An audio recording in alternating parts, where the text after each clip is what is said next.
Hey guys, guess what? It's raining artilleries. You're going to want to check this out.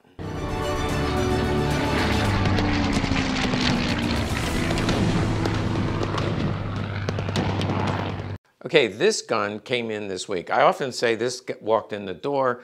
People in the comments often will say, what, did it grow legs? Of course, it didn't literally walk in the door, but this came in this week. I knew it was coming. I had the serial number ahead of time. It is a 1914, well, come take a look. If you collect Lugers in the artillery world, you know that the 1914 artillery is the rarest. There's actually only 33 known guns, and I believe they only made about 1,600 total, less than 1,600 total. The serial number is outside the range. So before it came, I told the owner that I have concerns about the serial number, but I also said, I'll check it out. So the serial number, they do have the white wax in it. Well, that was done long ago. I know the current owner did not do it. So two facts bothered me. One, it's outside the known range. I'm going to show you the known range in a second. And two, the proof marks are not right. They made them from 1914 to 1918. The most common one is 1917. This is the rarest, the DWM 1914. Now I know there's an Erfurt 1914. They're a little more plentiful. I think there's like 20 or 30,000 of those. These, there's probably only 15 or 1,600. The 1914 is the only one of the artilleries that will have 3 Crown S's in a row. It should be Crown S, Crown S, Crown S, and this one, that middle one, it's Gothic, but I think that's a Crown G. Let me show you an artillery that is in the accepted range. There's 2 1914s. If you're ever in a position where you're going to buy a 1914, you definitely want to watch this video because it's what to watch out for. There's the 1914. There's this one also walked in the door. Walked in the door this week. This one walked in right behind it. If you look at these proof marks, you see Crown S, Crown S, Crown S, and then the test firing proof. Whereas this does not have the 3 Crown S's. So I warned the owner that I am suspicious about this one. Let me show you the known range. I printed this off information from one of the collector forums, and actually this was started by a friend of mine, Bob Young, passed away several years ago. He would love to have gotten his hands on these 1914s. It was one of his favorite guns, and he started a thread, said, does anybody have known guns? And basically the known guns go from 38 to 1612. Now there are some that were probably early ones, maybe they were made and then test proofed and destroyed. Somewhere between 1,500 and 1,600 were the total production, but these are the known guns, and if you want a screenshot, this might help you. I mentioned this one as being the correct 1914 and 1189. Now this list was started in 2007 and went up to 2019. And there is the serial number, 1189, 1189. I happen to have one more. Here is another 1914 DWM artillery. This one is 965, and if we look on the list, you see 965, but we don't see one in the 2000 range. Okay, the one in question is easy to spot because it has the white wax. That's not a big surprise. For whatever reason, people who mess around with guns love to put the white wax in it, and it's not always nefarious. Sometimes it's you know, sometimes people just do it, but you do see the safety marking, and all 3 of them have the white wax. This one is very much faded, almost gone. It looks like somebody even tried to remove it. People regularly tell me, send me the gun, but would you remove the white wax? But back to the gun in question. So these 2 are not in question. We see 1914, 1914. Now I'm going to put all 3 together and try not to bang them. So we see 1914, 1914, 1914. Now for this to have been faked, my first guess was they took a 1914 DWM Luger with a 4-inch barrel. So that's not near as rare. But they took a 1914, I'm patting it here with my thumb, took a 1914 and then added the artillery barrel, and that's how they came up with this 1914. Because as I look at the 1914 and the 1914, it looks pretty darn good.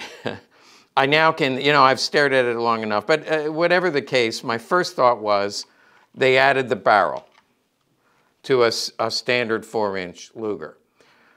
But as I examine that, that would mean that the barrel would have to be renumbered, and with the white wax it's hard to tell, but this does show halos. It's hard to see, but under a bright light you do see halos on this one. There's no sign that this has been renumbered. And so I was a bit perplexed. Again, I told the owner I have concerns about the gun. Here's another concern about the gun. It does have a matching magazine. Now that matching magazine is a very crisp stamp.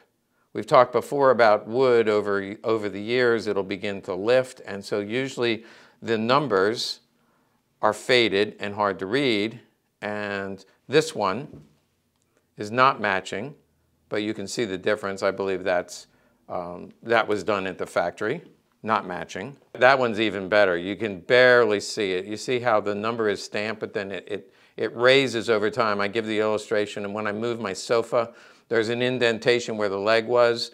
If I leave it there for a year, after a while the rug is restored and that indentation goes away. That happens over many years.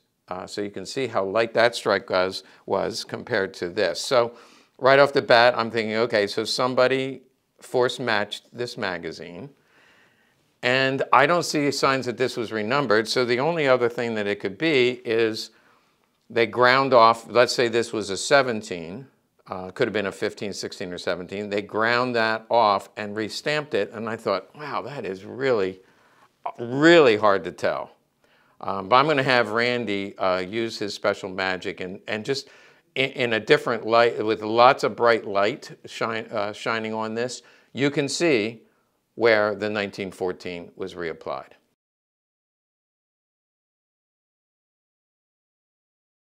Okay, 3 beautiful 1914s. We now solved the mystery on this one. I really, my dilemma was I don't want to just tell this guy it's a bad gun. These, by the way, sell for $10,000 or more. In this condition, with a matching magazine, by the way, it'd be closer to $15,000. He paid a lot of money for this gun. And I don't like to be the bearer of bad news. It's like calling somebody and say, a family relative just died. You guys know how much you love your collection, and this would be the hallmark of somebody's collection. So I didn't want to tell him something that wasn't accurate. I know some people relish beating up other people's guns because they're jealous, but I'm not that guy. I feel bad about calling them. And I did, and actually he took it fairly well. I'll tell you more about that in a minute. So we figured out that this gun is not right. So the next question, and people debate this, collectors get very upset. Some people would say this needs to be destroyed. I had one guy who wrote on a forum that I'm going to take my guns and I'm going to throw them in the ocean. And I said, please tell me what day and where, and I'll be there to go get them. I don't believe that this should be destroyed. Other people might say, well, what you need to do is just grind that off and then sell it, because it's not that I would sell this wrongly, meaning I'm not going to sell this as an original. It's just that I sell it to somebody and I say this is not right, but then they send it to an auction company and there's some anonymity there where they distance. The bottom line is it makes it back onto the market. So I don't have a perfect solution on what to do with this. And so this is what I came up with. I put it on YouTube. It's there forever until YouTube bans us, and then we do have Plan B in case we ever get banned, and I'm talking 10 years from now. That's the best I can do for the public. The serial number, it's been exposed. I've said exactly what was done. This was ground off. This was renumbered. And that's the best I can do. Some of you will make all kinds of comments, but that's my story, and I'm sticking with it. Okay, now just because it's rain, stay tuned because I actually have some more artillery. Since it's raining artilleries, I'm just going to tell you I have 2 17s that also just came in. This one has some corrosion issues, you see that, but it is a 1917. What I thought was interesting about this is halos. Let's talk about halos. It's inconsistent. People say that this always has this always has halos and this always. There's not hard and fast rules. Halos are an interesting thing. I'm not always sure exactly what causes it. There are probably metallurgists that could give us a lesson, and I've had people send me long articles explaining halos, And I have to be honest, when I read it, my eyes glaze over after a while. But just interestingly, halos here, but not here. Halos here and here. By the way, I looked at the others, and all of the others have halos here, and we're going to look at the barrel. Here, not so much, maybe under, you know, a magnification, but definitely halos here. And then on both of these, underneath the barrel, you see the halos. Now, some people will always say to me, I don't know what you mean by halos. On that serial number, it's basically a halo or an aura, or maybe we call it a frosting around the numbers. If the gun is well used, the halos are stronger, and if the gun is in a really good shape, I often see the halos less. And some people say from use, it heats up the metal, and when the metal's heated up, it creates makes the halos become more strong. All I know is I'm looking for those halos. These are both 17s. This is the most common artillery. These are both in beautiful condition. Very rare to have a matching magazine, and this one, you can see how light that strike is, and it is not matching. This magazine actually has a blank bottom, so technically it's all matching, but a blank bottom magazine. Now I'm going to show you one more artillery rig that walked in the door, and by the way, this came in the same box from the same person who sent me the 14 with the white wax. Actually, there's just a little bit of white wax. The bottom line is the guy who got the unfortunate news about the 14 is also getting unfortunate news about the 15. I want to put this kindly, but this is often the case. First and foremost, I have a lot of guns, and I have had over the years a bad gun or two in my collection. When I realize it or somebody points it out and shows me the difference and I have that aha moment, I usually sell it as a not correct gun. But what happens in the collector community, once somebody buys a bad gun, then that person, what we call it in the industry, they start pumping guns into them. So you sell him a bad gun and he says, thank you, it's absolutely gorgeous. So you say, well, I have another one, and I have another one, and I have another one. So this gentleman, unfortunately, has several bad guns, all from the same dealer. All of these bad guns came from the same dealer. This one, again, has the white wax. This is a 15, which is also pretty rare. I don't see anything wrong with the markings. You see some corrosion, as you should. There are halos here, but with the white wax, it hides a little bit, but there are definitely halos there. No problem with that. Actually, halos here and halos here. They're hard to see, but under the right light, there is halos here and here.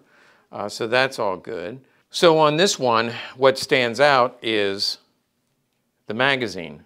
And this one has not one matching magazine, not two matching magazines, but actually 3 matching magazines. You'll see 2 with a plus sign, but 3 matching magazines, all of them are deeply struck. And so 2 of them were in this mag pouch, which is perfectly fine. So when he said he had a 1915 artillery, beautiful condition, with 3 matching magazines. So I should say, anytime you see 3 matching magazines, it should give you pause. There are times where there were 3 matching magazines. They're usually police magazines. 2 of them will be factory and 1 will be from the arsenal, just because the police said, I want an extra magazine, so they would do a 3rd. I have seen legit rigs with 3 matching magazines. I don't think I've ever seen an artillery with 3 matching magazines, but here is one. And again, the question is, what do I do? Do I grind them off? Do I throw it in the ocean? I think I do a video. So not only does it have the 3 matching magazines, of course, you would expect to find a matching stock. So let's just say the stock, that's the Imperial. I got a little bit of sunshine in there. I hope that may help it or not. That's the Crown, I believe that's a Crown S.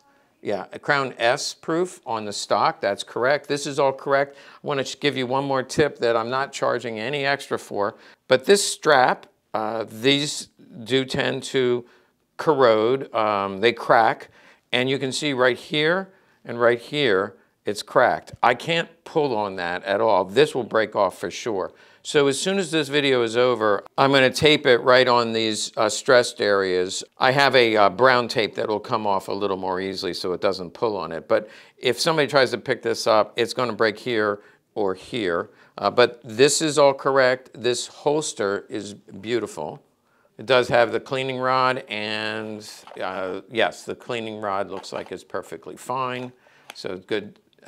Beautiful holster. It also has a tool which is imperial proofed and correct. But what I want to show you is what I'm going to call the attachment iron. We take the boot off, and usually it's red inside. Sure enough, this is a beautiful rig. Then we look at this matching iron.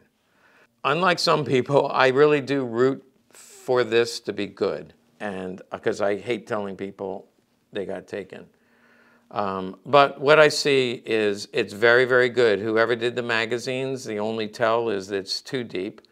But this is really good. But you can see the font on the 7, slightly different. Font on the 2, there's actually a little serif at the end of the 2, and that's different. The 5 is different. The 9 is different. So 3 matching magazines, all 3 were force matched. Matching stock. The stock is good. I mean, this whole stock assembly is about $1,500. The matching stock really not doubles the price, but it adds quite a bit. It adds like 50%, but it's forced matched. Okay, so there's a lot to learn there, and I actually feel very sad right now because there was several other guns that he had that were bad. This dealer, if you went to his website, almost every gun had 2 matching magazines, and it was clearly suspicious to me. To most collectors, most advanced collectors, he's been around for a while. However, he recently passed away, and out of respect for the family, I'm not going to name him, but he did sell bad guns. And this buyer, he ended up getting quite a few guns, and from what I can tell, most of them had been messed with. Now, what do you do? How do you have a happy ending here? Well, the happy ending is I am going to represent these accurately. The seller of these guns, he's in a position where he said all the proceeds are going to charity. In particular, you know about Doctors Without Borders doing operations for kids in third world countries. All of the money from the proceeds of this sale of these guns, and they'll be forever on the internet, all the proceeds are going to charity. So to me, that's about as good an ending as I can give you.